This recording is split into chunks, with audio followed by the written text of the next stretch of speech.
Приветствую вас, дорогие телезрители! В эфире программа «Архивы памяти. Вечные главы истории ингушского народа». Сегодняшний выпуск мы посвятим Рашидбеку Ахриеву, ингушскому бомбардиру, чья короткая, но богатая событиями жизнь вобрала в себя боевой путь кавалериста и летчика, участника двух мировых войн, летчика турецкой авиации и пионера авиации Таджикистана. А подробнее о его жизни и военной деятельности нам расскажет гость программы, доктор исторических наук Зайнеп Царахова. Приветствую вас. Зайнеп Магомед-Тагировна, мы знаем, что вы давно занимаетесь изучением семьи Чаха Ахриева, но сегодня хочется подробнее узнать о его старшем сыне Рашидбеке. Что известно о его детстве? Действительно, очень увлеченно изучаю, исследую жизнь этой семьи. Семьи очень интересной, такой неординарной. Мы знаем, что Чах Ахриев был первым ученым-исследователем из числа ингушей. Рашидбек Ахриев, его сын старший, был первым летчиком на Северном Кавказе. И сын Рашидбека Хаджи Ахриев был удивительным человеком, доктором, врачом по профессии, работал в Кабардино-Балкарском университете, был очень уважаемым. И многое о судьбе Рашидбека я узнала, конечно, из рассказов Хаджи Ахриева. В семье Чаха старшей была Тамара, она была руководителем первого мусульманского училища в Баку. Были двое мальчиков, которые в детстве умерли. Затем родились Рашидбек, Руслан, и они повзрослели, и позже появилась в их семье Нина. Женой Чаха была Айши Мачхоевна Базушкина. Так вот, Рашидбек, оказавшись вдали от Владикавказа, родился он в селении Фурток Владикавказского округа Терской области. Но когда дети росли, пришлось Чаху переехать в Баку. Мальчики растут, и Рашидбек проявляет себя таким очень строптивым. Он вообще был очень мужественным по духу мальчиком. Он все время стоял за правое дело, за честное слово. И часто бывало вступал в драки. И Чах решил, нужно мальчика определить в пансионат, привез его и определил во Владикавказе в пансионат, где руководителем был немец. И здесь, конечно, жесткая такая дисциплина, немецкий язык, немецкий строгий этикет. И все это отложилось на характере нашего Рашидбека, который в это время поступил и в мужскую гимназию. А гимназия это была очень такой значимой в то время. После мы уже видим, что гимназия переходит в пятую школу. То есть это и есть пятая школа, которая славилась всегда своими такими сильными корнями и знаниями, которые они давали детям. Так вот, Рашидбек наш учится в гимназии. Прекрасно дается ему образование.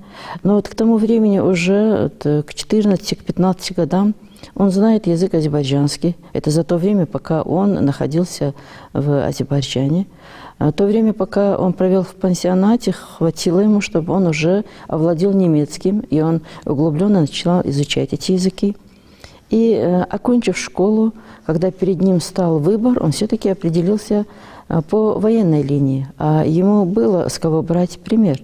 Было очень много офицеров по линии отца, и Тимурко Ахриев, и по линии матери, и Мачхо, и Муртуз, и Атаби, и другие. То есть военная династия по одной линии, и с другой стороны тоже. И он поступает в Тифлисское юнкерское училище. Учится он до 14 года. И в 1914 году, ему просто повезло по тем временам, если так сказать, его направляют на службу в Апшеронский полк. И в составе Апшеронского полка он уходит на фронт кавалеристом. И в годы Первой мировой войны он просто проявляет себя очень мужественным, храбрым таким воином, получает несколько раз ранения.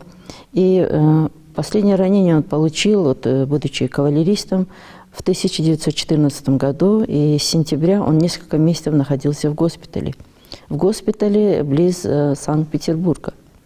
И уже после госпиталя он меняет свое решение. Что за переломный момент происходит, то что он решает поменять направление с кавалериста Вот почему он вдруг меняет направление, конечно, это остается вопросом, но вот из воспоминаний из детства нашего героя мы знаем, что вот даже вот когда он учился во Владикавказе, он приезжал в Фурток и любил увлекать мальчишек прыжками то с одной башни, то с другой, и все время им говорил о каких-то летательных аппаратах. Вообще он очень дружил и с Ахриевыми, и с Базоркиными, Тутаевыми.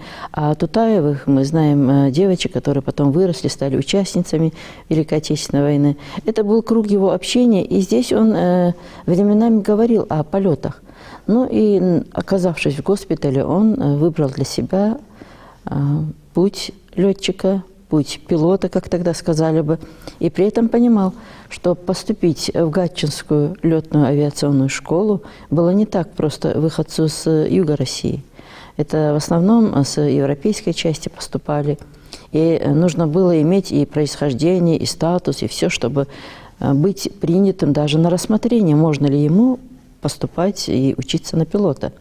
И его происхождение, и образованные родители, и офицеры по линии отца и матери, все это как бы стали основанием, что его приняли, и он прекрасно учится, получает хорошие знания, и об этом говорят все те документы, которые сохранились. И в 1917 году он возвращается на Первую мировую войну уже авиатором российского императорского военно-воздушного флота. А были ли какие-то награды? Был ли он удосужен вот после? Да, вы знаете, он имел награды за годы Первой мировой войны, и будучи кавалеристом, и будучи пилотом. И среди его орденов, по данным военно-исторического архива, это и ордена Святой Анны 4 степени, Святого Станислава, потом Святой Анны с мечами и бантом, и Святого Владимира. Но вот сам он, Рашидбек, был очень скромным, не любил говорить о своих наградах, не любил говорить о своих достижениях, и очень сдержанно и твердо шел по линии, избранной им. Но вот мы видим, что тоже к 1920 году события в стране меняются как в калейдоскопе. Одна революция, потом вторая революция. И на какой-то момент вот это брожение уже начинается и в армиях, начинается и в авиации. И вот когда к ним обратились, что вот авиаторы должны принять решение, пойдут ли они против там Колчака, против Деникина. Ну и все это, конечно, заставило немного призадуматься и нашего земляка. И когда к нему обратились, а что скажет наш кавказский орел, он сказал: я присягал на верность стране. И в это время он принимает решение, и просто в силу обстоятельств, которые сложились, он уходит. Мы знаем, насколько тяжелой была судьба наших офицеров, как им непросто было уже в новой действительности. Но вот прежде чем принять решение уйти вообще за пределы, он возвращается к себе на родину, возвращается в Фурток, живет несколько месяцев, но потом уже он понимает, что оставаться небезопасно. Ни как офицеру, ни как человеку, который является редким в своей специальности. Ну и, собравшись, Ахриевы порешили, что вот нужно все-таки перебираться в Грузию, а там дальше, может быть, и в Турцию и далее. И он уходит. Уходит он из страны, его сопровождают Магомед Гири Ахриев, он был прекрасным математиком, и Хаджибекар Ахриев. А Хаджибекар Ахриев – это один из первых наших профессиональных художников. И Рашидбек были не просто братьями, но очень душевными такими и друзьями. И это говорит и о том, что потом они своих сыновей назовут именами друг друга. У Рашидбека Хаджи, у Хаджибекара Рашид. Ну и, оказавшись в Грузии, наш Рашидбек видит, что и здесь неспокойно, нельзя оставаться. Но именно в Грузии, в Тифлисе, он познакомился с Хазбулатом Пошевым. Это в будущем тесть его. Здесь же был и Муртаз Базоркин, отец нашего известного патриарха литературы. Ну и на каком-то этапе они решают, что нужно уходить. Так вот, Муртаз Базоркин и Рашидбек Ахриев вместе уходят в Турцию. То есть семью они с собой в Турцию не забирают? Нет, нет. Муртаз и Рашидбек ушли и оказались в Турции. Но вот в Турции, конечно, не было приема, не было того, что они ожидали. Очень много находилось здесь и офицеров из России. Ну, а Рашидбек несколько раз пришел просто вот в район этого штаба и, увидев, что есть вот самолеты, а там не было развитой авиации, там не было и пилотов профессиональных, не было и бортмехаников. Но вот он, как-то оказавшись в кругу людей, стоящих около самолета, с одними он говорил на азербайджанском, на турецком языке, а с другими он общался на немецком. Знание языков, получается, ему То есть он тут же и переводчиком оказался, и одним из лучших знатоков этой техники. Конечно, все собрались вокруг него, кто, откуда, вот, с такими знаниями. И его пригласили. Опять, в те времена пилоты были очень редкими. То есть редко можно было найти профессионального, сильного пилота, как тогда их называли. Вот как сегодня вот космонавты, мы их знаем на лицо, так и летчиков. Ну и его приглашают. Он 3 года служит в турецкой армии. В турецкой армии. Он показывает просто вот высший пилотаж в полетах, знание техники. И очень быстро он стал как бы и материально обеспеченным, и мог спокойно прожить. И самую большую радость ему принесло то, что он встретился здесь с Азырком Альсаговым. Они тоже были родственниками. Мать Рашидбека Айши была дочерью Мачхо, а мать Сазырко Хани была дочерью Бунухо. То есть они были, их матери были двоюродными сестрами, и они строят жизнь далее, поддерживают друг друга. Но в какой-то момент поверили, что могут вернуться на родину. Да и сам Ахриев, по словам родных, писал и на имя Ленина, чтобы можно было вернуться. Вернулись они, и здесь судьба их оказалась, конечно, разной. Нашего Рашидбека отправляют в Среднюю Азию, в Таджикистан, где все еще продолжали так вот господствовать и басмачи, где не принять, не понять не могли никаких пилотов, там, летчиков, а самолеты называли летающими шайтанами. И здесь оказался Рашидбек. Он видит, что сюда тоже перекинули технику, которую закупили в Германии. Но эту технику тоже надо было знать. И опять он оказывается одним из сильных таких знатоков. Но вот из числа летчиков, которых направили сюда, в Душанбе, все-таки выбор пал на Рашидбека Ахриева, который совершил первый полет в Душанбе вместе с бортмехаником Комаровым. Но до того, вот как этот полет был совершен, нужно было и карты расчертить, нужно было все это разрисовать. А аэропорт, который сегодня является международным, был представлен в виде землянки вот, накрытой. Там какой-то топчан и вот, какие-то вот, кресла, столики, и все, вот и весь аэропорт. И так получилось, что он совершил первый полет. Но, что еще важнее, он же вместе с Комаровым перевозит сюда и первое правительство Таджикистана. То есть ему поручают такое важное задание. И так получается, что каждый раз, когда празднуют государственность Таджикистана, вспоминают нашего Рашидбека. На протяжении последних десятилетий все время писали на имя Хаджи Ахриева письма, приглашали его, и юбилейные награды отправляли, и медали. И все это у нас есть в архиве. В книгах, которые писали ряд исследователей, все время говорят о Рашидбеке. Каждый год 3 сентября, когда отмечают День аэропорта, День государственности, вспоминают нашего Рашидбека. И что приятно отметить, есть пик на горе, куда поднимаются альпинисты, и тоже чествуя имя Рашидбека Ахриева и бортмеханика Комарова. Но так сложилась судьба его в Душанбе, что он летает, и в какое-то время он все-таки уже может, как бы уже исполнивший свой долг, перебраться на другие линии. Он переезжает в Витебск, тоже некоторое время по линии авиации работает. Но то время, пока он находился все-таки в Душанбе, он получает грамоты, и копии этих грамот, некоторые подлинники у нас с вами имеются. И все это еще раз подчеркивает, каким он был профессионалом, и как ему доверяли, как его уважали. В 1927 году он переезжает в Харьков.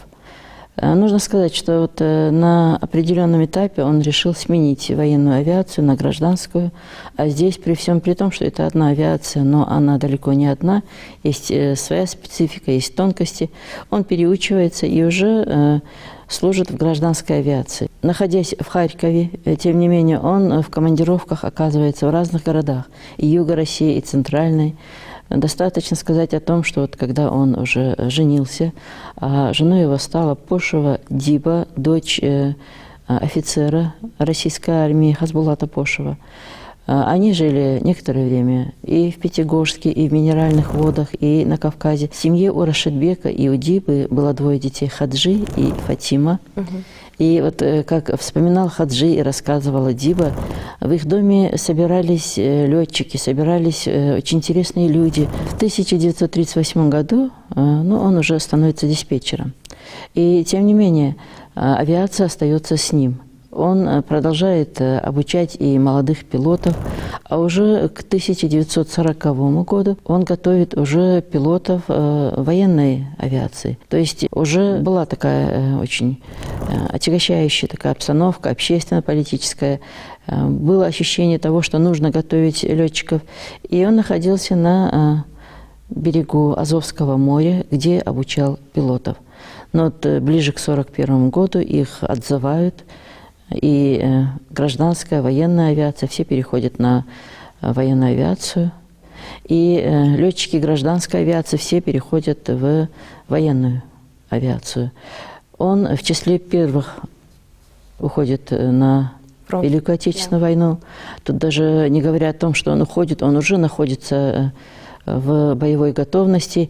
И в числе первых самолетов, которые вылетали, наш Рашидбек также вылетал и видел все ужасы, которые несла с собой война. А тяжелее всех, я бы сказала, пришлось авиации. Бомбили аэродромы военные. И как вспоминала его супруга, по рассказам Рашидбека, из 10 самолетов часто возвращались 1-2 самолета. А Рашидбек, как заговоренный, снова и снова вылетал.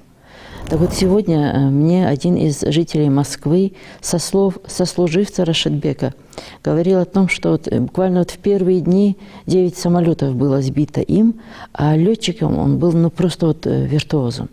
И вообще о нем говорили как о летчике, который такие трюки способен сотворять, что они просто потом легендами становились.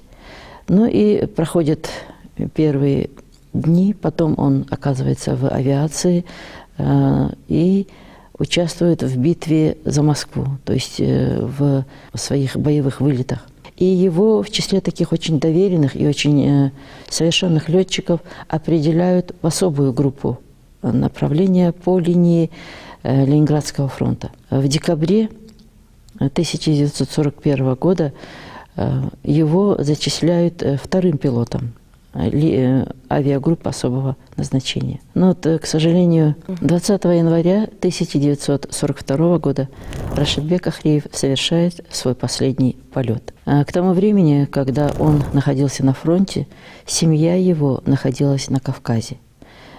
Все летчики отправили свои семьи на родину и вглубь России, и на Кавказ. И долгое время семья и не знала, что Рашидбек погиб. И уже позже они узнали об этом и делали запросы, и эти запросы сохранились сегодня в архиве. Таким образом, наш Рашидбек Ахриев был первым летчиком из народов Северного Кавказа, был участником 2 мировых войн, был участником авиации Турции, был пионером авиации Таджикистана.